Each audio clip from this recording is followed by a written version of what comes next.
very much for this interview. My name is Χρυσούλα, in order to introduce myself properly. I'm an editor in OGAE Greece. Thank you very much on behalf of all the team. How are you doing? How are the rehearsals going? They're going well. I mean, the pre-parties were kind of like a rehearsal to get a feel of how it's going to be like in Turin. Obviously, it's not the same, but there are some similarities. Obviously, I guess. So let us start. I have some questions for you. Let me just tell you that you are one of the most favorite in the Greek audience, and everybody's very excited to host you here, to have you here. And we're all looking forward to your show. So your song is called River, as we all know. Tell us a little bit about the song. What was the main inspiration behind it? Did you have any particular river in mind when you were composing the song?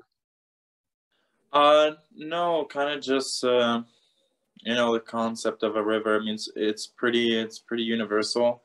So, you know, I wanted to make it, you know, personal, but also on a universal level, so you know, as many people as possible can relate to it. But that also has to do with the lyrics. And you know, a river is kind of like life because it's pretty unpredictable. It's calm at you know, at one moment, at one time, and then it can be pretty hectic and destructive. And you know, life kind of goes in waves, and you know, a river's sort of like that. So well, the song here, mainly, it, you know, has to do with all, you know, demons, I guess, things that goes on in our heads. We kind of stress out about things that haven't really occurred yet. And I'm more specifically talking about planning out our futures.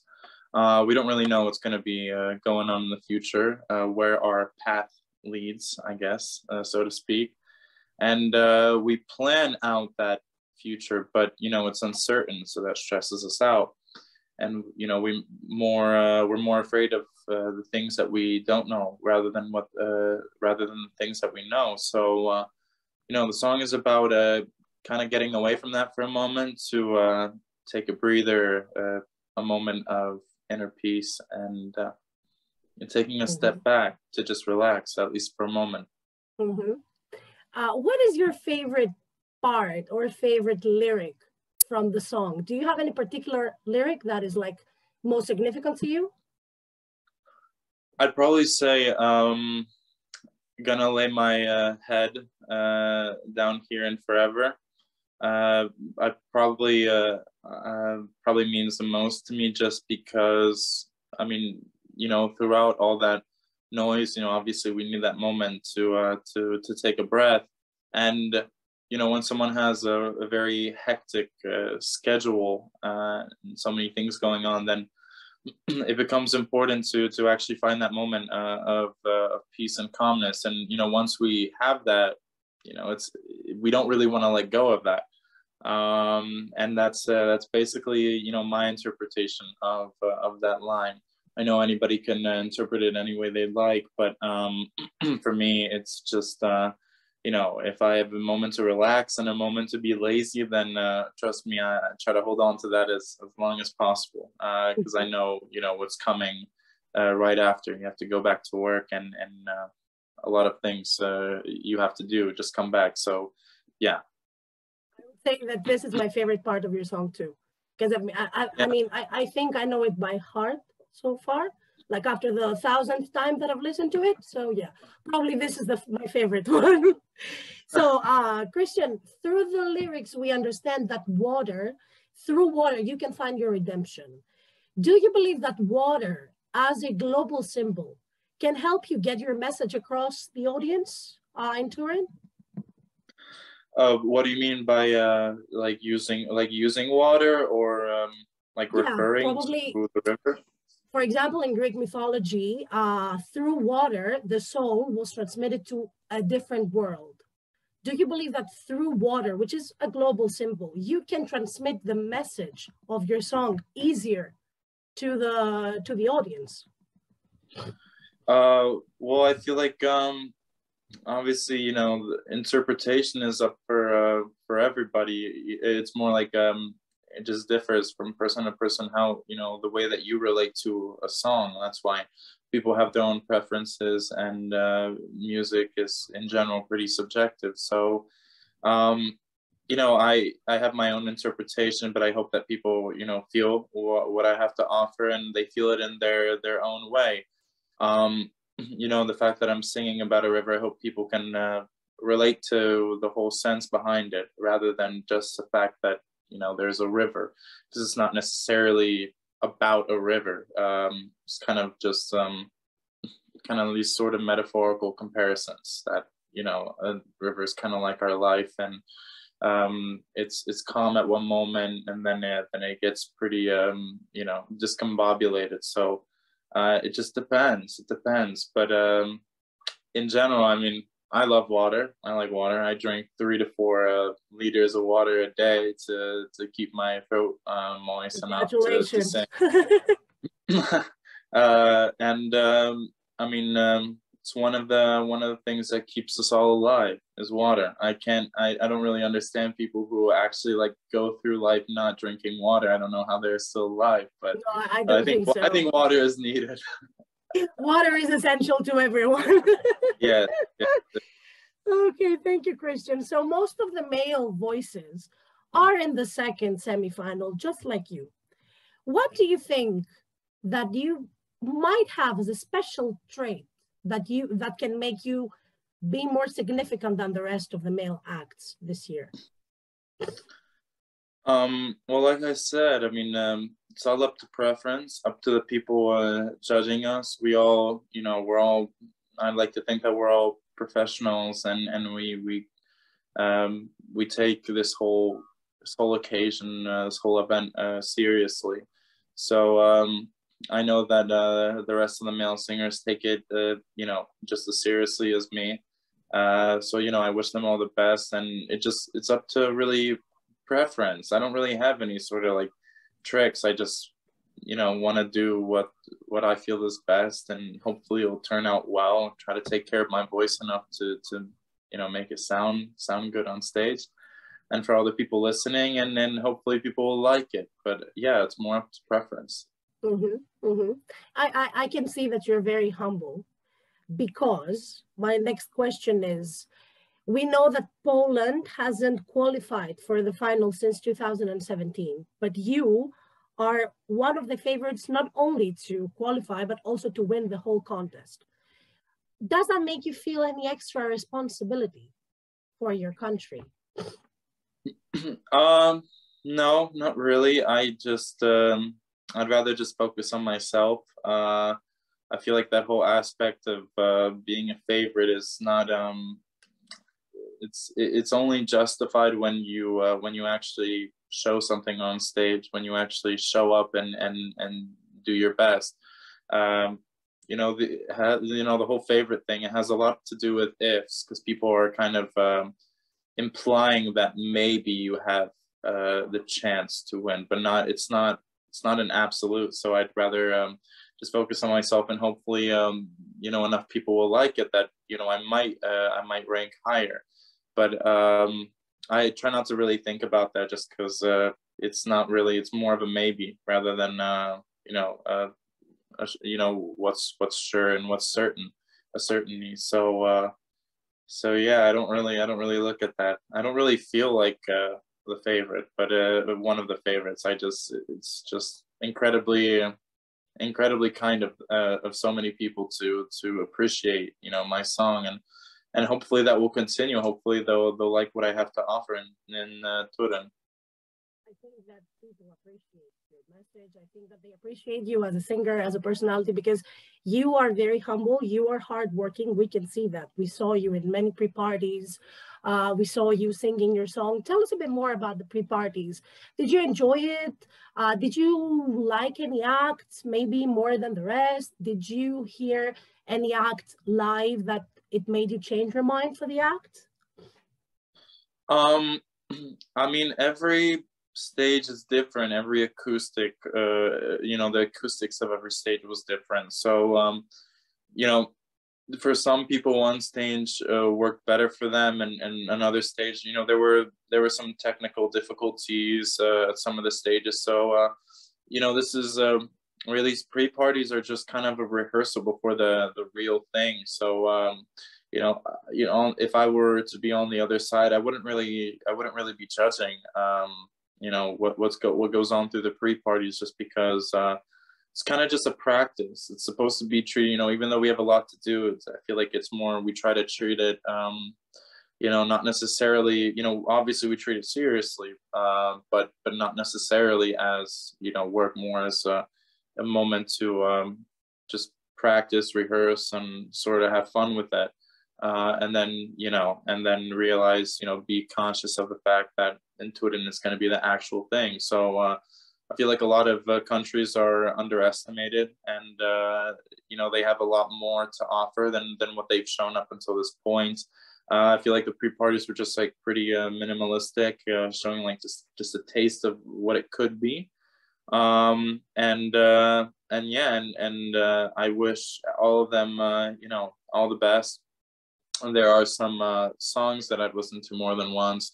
I think that everybody there takes it really, you know, takes it seriously. If it doesn't work out for them, then they'll be upset. You know, if it works out, then they'll be happy. So yeah, that makes a lot of sense. And up until this point, I haven't really felt any competition between the artists, and yeah, I feel like we've all become friends to a certain extent. This is very nice. I've been watching you on Instagram, and I've been watching all the Instagram stories that you upload, and sometimes I'm thinking, I wish I were there with them, just to experience a little bit, to see how they are, because you all look very, very high and very beautiful. Like you seem to enjoy it, and this is all that matters. But as an artist and as a person, you grew up in the USA. What is the first memory that you have from Eurovision Song Contest? Do you have any as a child? No, I kind of just started, I started following Eurovision actually, and like 2.5 years ago.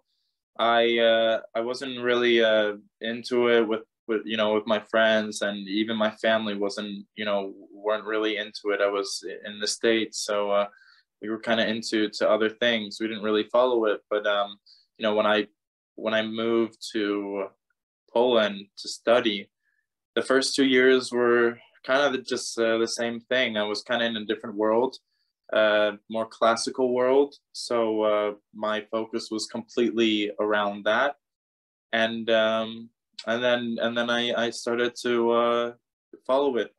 You know, as time went by, and it's only been really 2 years. I'm definitely glad that I started following it. But you know, Barbara Pravi's song "Voilà," when she performed it, that was probably one of the things that one of the moments that kind of brought me closer to you know, maybe considering Eurovision. But yeah, kind of brought me closer to the whole thing. Indeed, I think she was phenomenal last year. But I think, yeah. Do you watch the American Song Contest though? Are you aware of its introduction to the world of music? I haven't been able to follow it. I've kind of really had a hectic schedule, but I'm definitely gonna find time for that. I have to. Would you like to participate in something like this? Maybe the American Song Contest, not now, I mean, not next year, maybe in 2, 3, 5 years? I don't really know. I feel like the fact that I'm already taking part in this year's Eurovision, I don't know if I'd want to go to something similar. I love that the States are doing that, and obviously I'm rooting for you know, Maryland, and I have to say Massachusetts, just because I was born there. So so yeah, I think it's awesome that they're doing that, but I don't know, you know, I feel like I'd have to kind of look to see how that works. I haven't really followed it yet, but I'm definitely gonna get on that, you know, be more oriented on what they're doing there. And I'm not completely saying no, but I'm also not going to talk about it like as if they would consider me to represent my state. But I think it's great that they're doing it, and I'm definitely going to follow it. But I don't know if it would be really good for me to like continuously do. I did The Voice, other sort of voice competitions, now Eurovision, I kind of feel like I want to stand on my own 2 feet and write my own music. Like I don't know if I should feel the need to continuously show up, in front of the camera on stages like that. Even though it's great, it's a great time. Well, now that you mentioned your participation in The Voice of Poland, of course we know that you are the winner. Do you believe that since you went through all the stages of The Voice of Poland, do you believe that this kind of competition can help you in a competition like Eurovision Song Contest? I feel like it helps definitely from the fact that you're in front of the camera, and it adds a sort of extra pressure that you have to be in front of the camera and being conscious of the fact that so many people are watching you. But yeah, the sort of a promotional part, I feel like you get used to slowly, and it becomes a little easier. But you're more exposed to the camera. Yeah, the exposure is really important.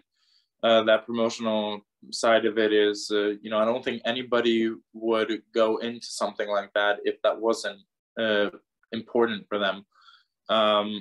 But for me, it's just what else helps? I'm trying to think. I feel like it's your just mentor might help you.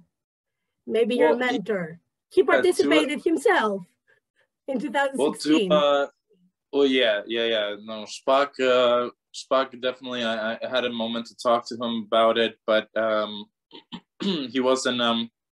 He was giving me these sort of let's say sort of advice to kind of have more faith in my voice and be more assertive in the whole grander scheme of things when it came to the promotional side and the rest. So it's more about it sounds super cliche, but I guess believing in your ability and that might be enough.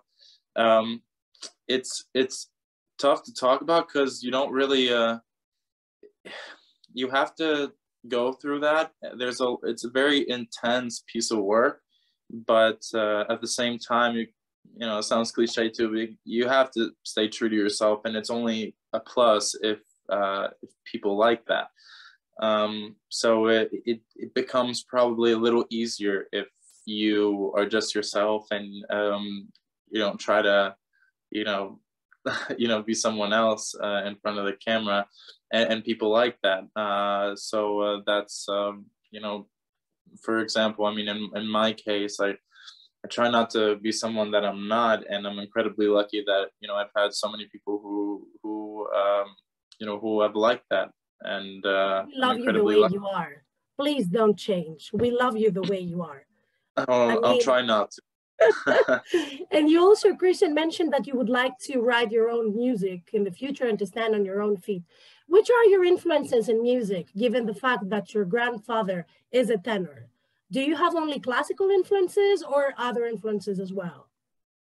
Well, I listen to every genre of music, so it goes outside of just classical. My grandpa, of course, Pavarotti, Placido Domingo, Gerard Souzet, some of the best classical opera singers in history. There are more, I'd have to say, Michael Bublé and Frank Sinatra, Paul Anka, let's say even the Temptations. I'm trying to think who else. And when it comes to music that I more often listen to, then I'd have to say, Joji, Tyler, the Creator. There's Jaden's album Iris is for me one of the best albums out there. there's a bunch of really good. I listened to a lot to the Juice World, and I listened to the earlier side of Kid Leroy, and who else? X, and a bunch of artists like that. So yeah. Holistic. It's holistic. And it's very good that you have like many influences, because I think that the music that you will produce in the future will be very, very, very interesting to listen to. I didn't say anything about rock, but rock too. My Chemical Romance and Breaking Benjamin, Green Day, Offspring, System of a Down. So I feel like every genre of music has something incredible to offer. So like music. Yeah, it'd be weird if I didn't. Of course. So Krystian, have you heard of the Greek entry? Did you like Die Together from Amanda? Yes, she has a really good song. I like it. Thank you. It's also a ballad. Is it though? I mean, it is emotional, but I don't know. Yeah. What do you guys consider it a ballad?